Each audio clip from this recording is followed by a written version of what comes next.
NathanIvy.com. Mr. Ivy know the show must go on. As far as Cincinnati, man, I put on. Tunes made another flame beat for me to cook on. Raised arms, closed fists, yeah, too strong. Team NI, chop it up at the chop shop. Top notch with the king flow, the hot shot. Cop squats in, listen to the real. Jumping like hopscotch, nobody harder than, oh, no, think not. Not only citywide, but nationwide. Superlative, keep it locked like them Haitian guys. Put the truth in the airwaves, we talk about it. Brand new like the templates, let's be about it. Who got the info by the AM? Jono be the rapper, got them jamming when they play him. Staying in my lane, they ain't gotta okay him. Who the host with the scoop? Yeah, they gon' say him. Ivy, so superlative like a bag of drippos. Show you where the bricks at, Cincinnati red tag. One time where my people at. Team NI, where my people at. It's the 513, yeah, you know the flow. What's the word, Nate?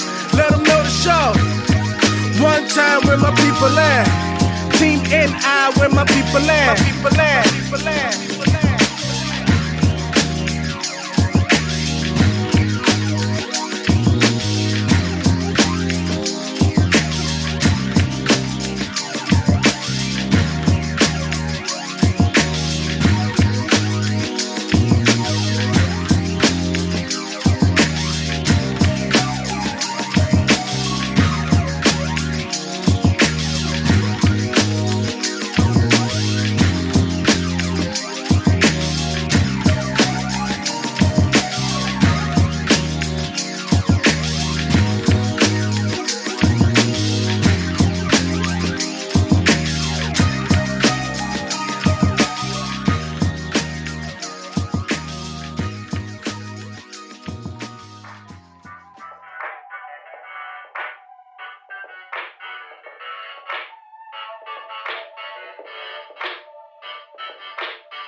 Hey, good morning, everybody. Welcome back.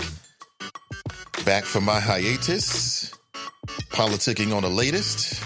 I'm Nathan Ivy, a Virgo with superlative flow. Matter of fact, the most superlative Virgo on the planet Earth. And welcome back to the Nathan Ivy Show, a wonderful place where nothing is funnier than the truth. Men are allowed to be men, and lames get their planes shot down like John McCain. Shout out to J Electronica. So my plan this morning is pretty simple. I want to pull the prophylactic off the microphone, give it to you straight raw for about 2 hours. And good morning to you, choppers. I was not with you yesterday. There was no live show yesterday, but I will be live throughout the rest of the week. Oh man, it's a lot going on I want to talk about. And hopefully you're in a mood to talk. Hopefully so. Now, if you live in the Cincinnati area, man, I love this time of year. I love it. I love it. I ain't making it up. It ain't just for radio. I'm telling you, I love it. I don't give a damn if it's snow. I don't care if it's rain. I'm alive and I'm healthy. And I got a beautiful family.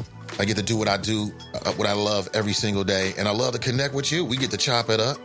I don't give a damn what the weather's like. It was beautiful last night. I was out driving in it. Took my son out this morning, threw some snowballs.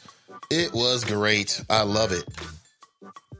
And before you say, Nate, you tripping, get sick and see what happens. Get sick and your life's on the line. You'll wish that you could live through some snow and ice. I already know it. I don't have to be on my deathbed to realize life is beautiful.